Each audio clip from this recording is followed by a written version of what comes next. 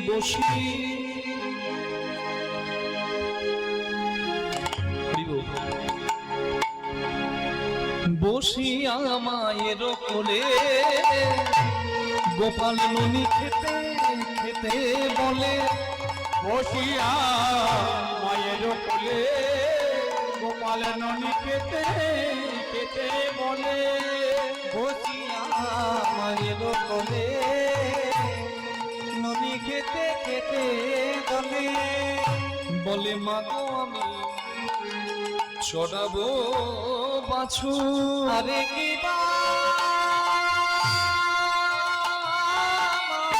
গো আমি চড়াবো বাছুর আমায় পড়াইয়া দেহ ধরা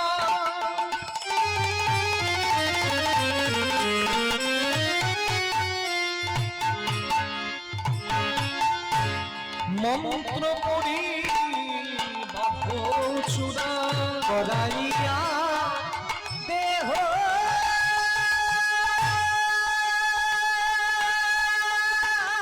ধরা।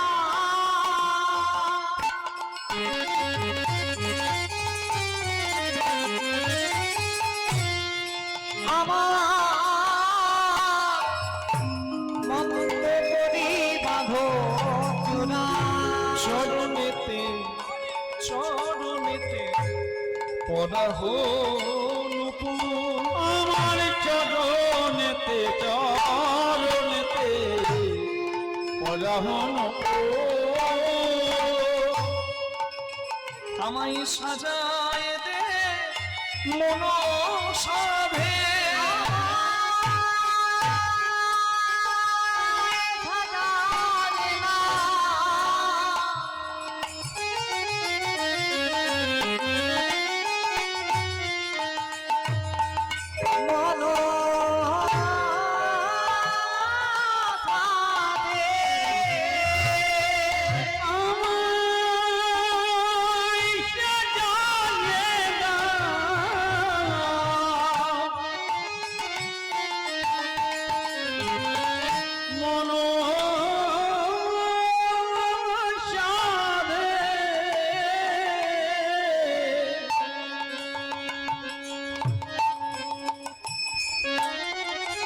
যাবো আমি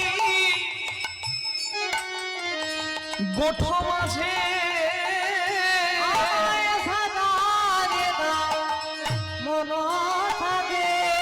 যাব আমি গোট মাঝে সাজায় দাও মনুষ্যরে চরণেতে পড়া মাগো আমার তরুণীতে